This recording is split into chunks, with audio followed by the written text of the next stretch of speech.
The Siena basketball season in full swing. The men's team getting a ton of production out of their freshman class as they get set to start MAC play. And both the men and women getting ready to tip off their local rivalry against the UAlbany Great Danes. Both of those games will be live on Time Warner Cable Sports. Saints Alive starts now. 2-3 overall. You guys won your first two games and played some very tough games and played some teams very well. St. Bonaventure just got beat by UVM. That was a buzzer beater. How do you feel the team is playing right now? I'm really happy with the team, Marissa. I think for looking at, from the Navy game to now, I think we have improved. I think the freshmen, certainly they're up and down, but I think the play of Evan Himes has been a real plus. Devontae Beard played really well at Vermont. Rob Poole has been a little inconsistent, but I think he's going to come around. He's a good player. Odie, the last two games at Georgia Tech and Vermont, really has established himself again as a real good scoring threat. We need consistent play from Brandon. I think the last two games he's struggled a little bit. He got in foul trouble at Vermont. I think, I'm real happy with where we are. I think the kids have really competed. That's what I kind of like about this team. I think they really compete. We were down 8 with 1:36 to go at Vermont in a tough environment and got 8 points in a row and had a chance to win the game. So really that's all you can ask of any team. Welcome back to Saints Alive on Time Warner Cable Sports. Here's a look at the men's upcoming schedule at St. Peter's and then taking on Loyola and UAlbany. Both of those are home games on Time Warner Cable Sports. St. Peter's and Loyola games, of course, are MAC games. Mitch Bonagero, let's start. We'll quickly touch on the St. Peter's game, but I really want to focus on this Loyola game because Loyola 4-1 right now. They've got two guys averaging about 16 points or better, playing very well.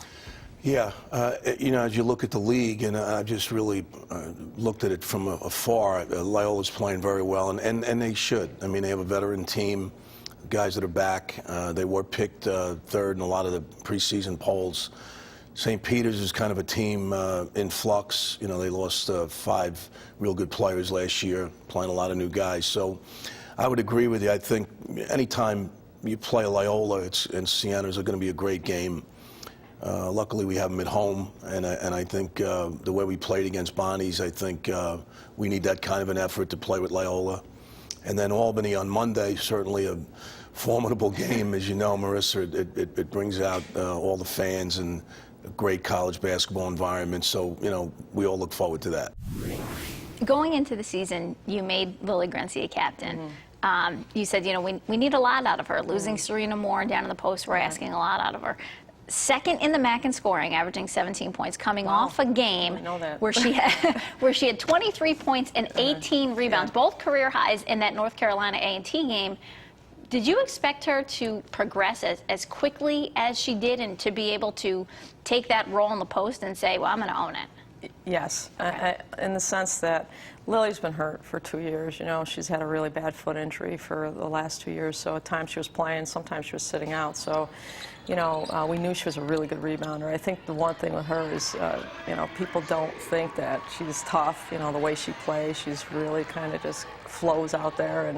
And against A&T, which was a much more physical team than we've played in the past, that she just really stepped up. I mean, these girls are much bigger. She's 5'10", 5'11", and just has a real knack for rebounding. And she can score around the basket. She also has a really nice outside shot. So we all felt that she could really step it up. I think that the last few years she just battled some injuries that, not everybody could see what she was made of. In watching her play, you said she's about 5'10", 5'11", one of the smaller post players at times, but really very athletic. And watching her, I mean, you almost see that she could have at some point possibly maybe been a guard or a swing man. She plays very well in the post and can use the dribble well to her advantage. She's smart. She's a very smart player, and yeah, I think that she would really appreciate that comment, being athletic. I'm not sure she's heard that quite often, but she does move well, and again, she just understands the game, and sometimes to her disadvantage, sometimes she'll analyze it a little too much, but I thought she just played fantastic, and that's definitely something that we saw in Italy, when we were out there, and something I think we'll see more consistently throughout the year. Welcome back to Saints Alive on Time Warner Cable Sports. Here's a look at the upcoming schedule for the women. They are taking on UAlbany. That game going to be live on Time Warner Cable Sports, then at Navy and at Central Connecticut State. Gina Castelli, the women's head coach, thanks for sticking around with us. Let's talk about that UAlbany game. Somewhat of a rivalry game, always a tight one when you guys play each other. Yeah, it's always a good game. You know, UAlbany's doing well, and they had a real good season last year. I think Katie's done a great job turning around the program, and but UAlbany Siena has always been a rival, regardless of records with teams. So it'll be a great game.